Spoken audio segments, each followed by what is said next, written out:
So you can see the side of the hill right here, and it's got like all that hard packed cobble, which is supposed to be really good for really good material to find gold in. And but it's too much work getting it out of there and moving it, because then you got to move it down here to start processing it. You can see how clear the water is, and I really wish I had brought my wetsuit, but I was trying to minimize weight, and I left it in the car.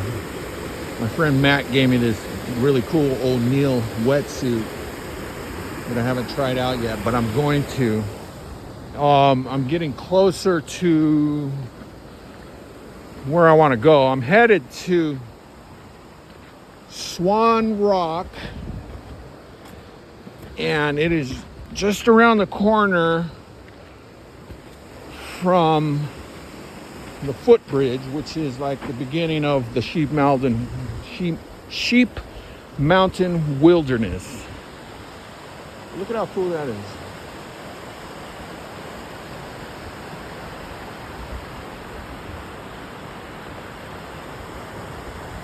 It's perfect weather too. I think it's only going to get up to like 80 degrees today. So it's perfect hiking weather. I got here, you know, when I come up here,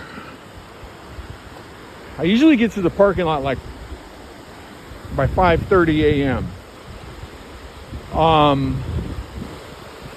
And I usually wake up at home like around, well, I set the alarm for 2:30, hit the snooze a couple times, and I'm usually roll out of bed around 3 a.m., have my coffee, and then make my way here. And the reason I started getting here so early is because during the peak summer months, if you get here at 5 a.m., chances are the parking lot will already be packed, and you got to park like a mile down the road, which isn't good.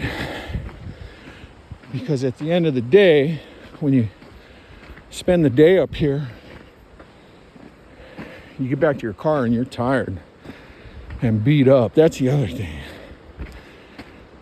I make it up the canyon, and I make it down the canyon, okay. But the next day, that's when I feel it. You start feeling all the bumps and bruises. Not bad, but I feel it. But you can see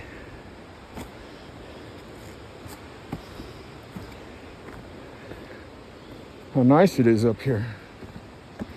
And the good thing about it right now is supposedly all the rattlesnakes are staying home, I guess, or hibernating, whatever they do. But you still gotta watch out for bears. Because a guy I know was doing some panning, and he left his backpack by the water on a rock with his phone, car keys, everything.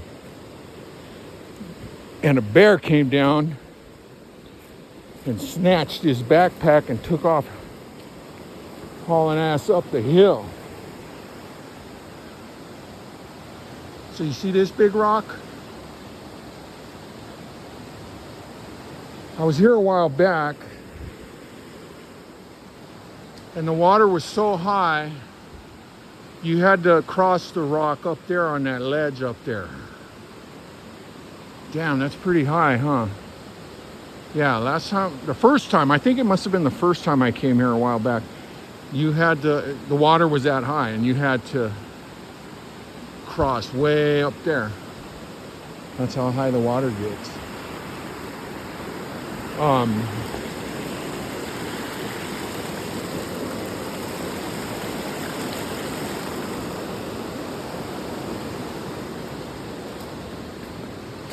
so now,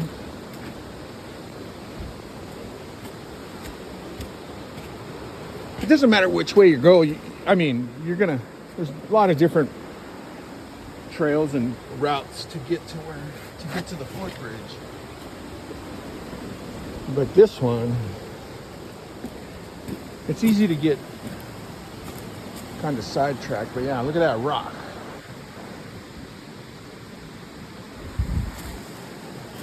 That's the other thing. See, so they paint these blue arrows to help out the hikers. So if you're walking out of the canyon, you see that arrow, it's pointing to the trail you should be on.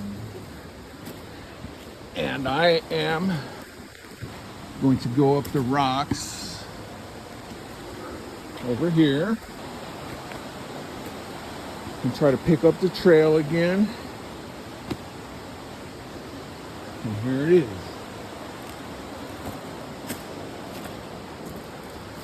And you know, I have a lot of respect for the old timers that actually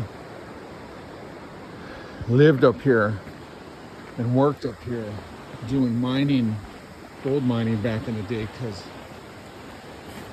think about it, there's no 911. You get hurt, you're on your own, basically. There's no urgent care.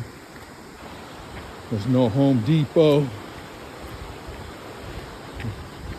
There's no Ralph's, Vaughn's, or Stater Brothers. I mean, they were truly living off the land. And they were tough as nails. And they must have worked super hard.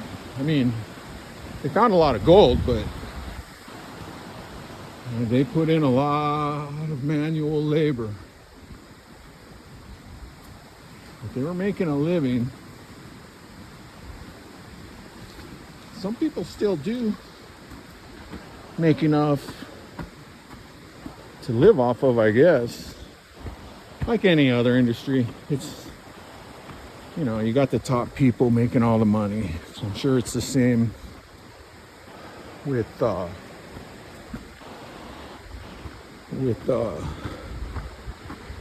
gold mining or anything else. Farming, ranching, gold mining, any industry.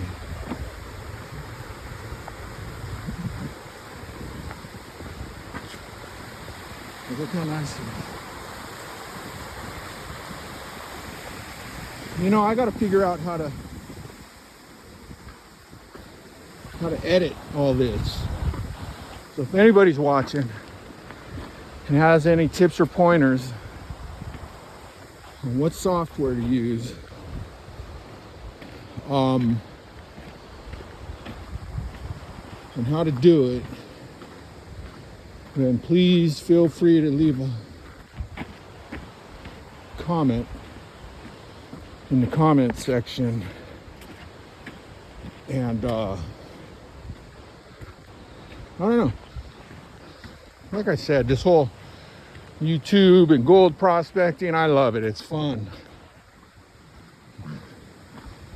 Most people don't get out here like this, most people that I know.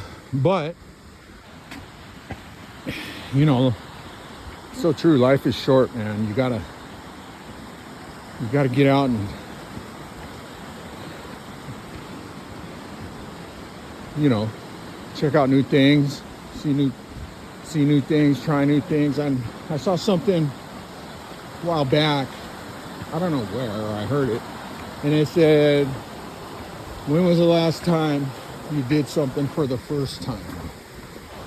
And that stuck with me for a long time. Well, it still does, you know. Eventually, I'd like to go. There's this guy, Rob Parsons, on YouTube. and he's Australian. But him and his friend Levi from Tassie Boys, another YouTube channel, they go out to the island of Tasmania. I don't know if it's an island or what it's classified as, but they go to Tasmania, and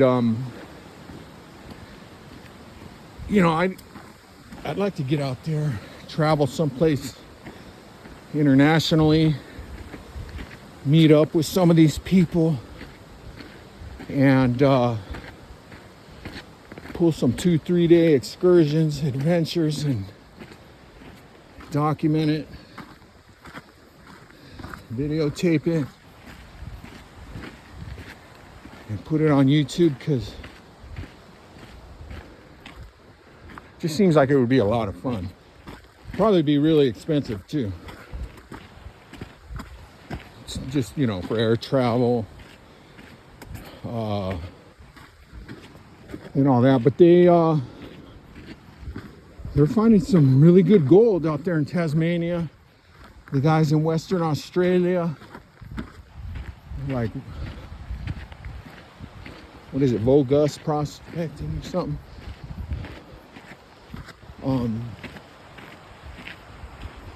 Places up in Oregon, Washington, even Maine and Vermont. That's where my friend, I think he stays out there for Mayhem Prospecting. That dude's really cool.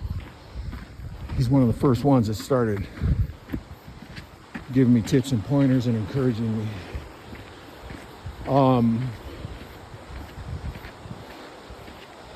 But I keep running this video and talking. Oh, because I keep thinking that damn footbridge is around the corner. Okay. Yep. That damn thing. Oh, there it is. Oh, a sight for sore eyes. I've been walking for a while. I can see it up there too.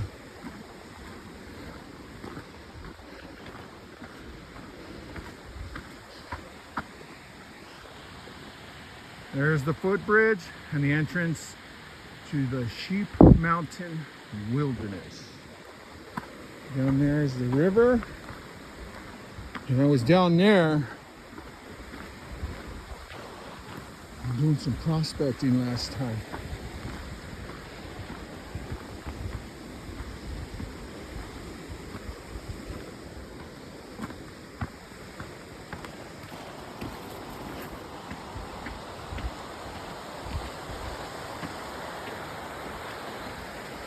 The last time I was here, I was digging in that hole right there. Somebody else dug it, and the guy came out, and you know, I looked around to make sure nobody was around, because I didn't know if somebody had abandoned it or somebody was still using it. So I was checking it out, and that's when this dude came out, and he was like, "Hey man, that's my hole." I said, "Bro, no problem." I go, "I'll leave. My bad. I am not a claim jumper." Now I'm on the footbridge.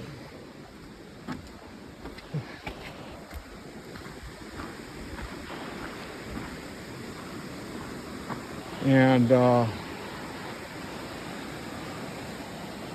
this is the entrance to the Sheep Mountain Wilderness. If you go back up there further, you can see the bighorn sheep. But from what I understand, they don't come around on the weekends because, you know, there's too many people. So I've never seen one personally. I mean, I've seen them on YouTube, and I know they're here. But it would be cool to see one in person, you know?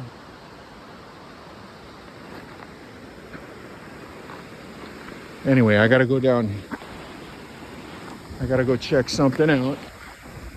One last thing before I end this video is you can see the road here. See the asphalt that was right here? So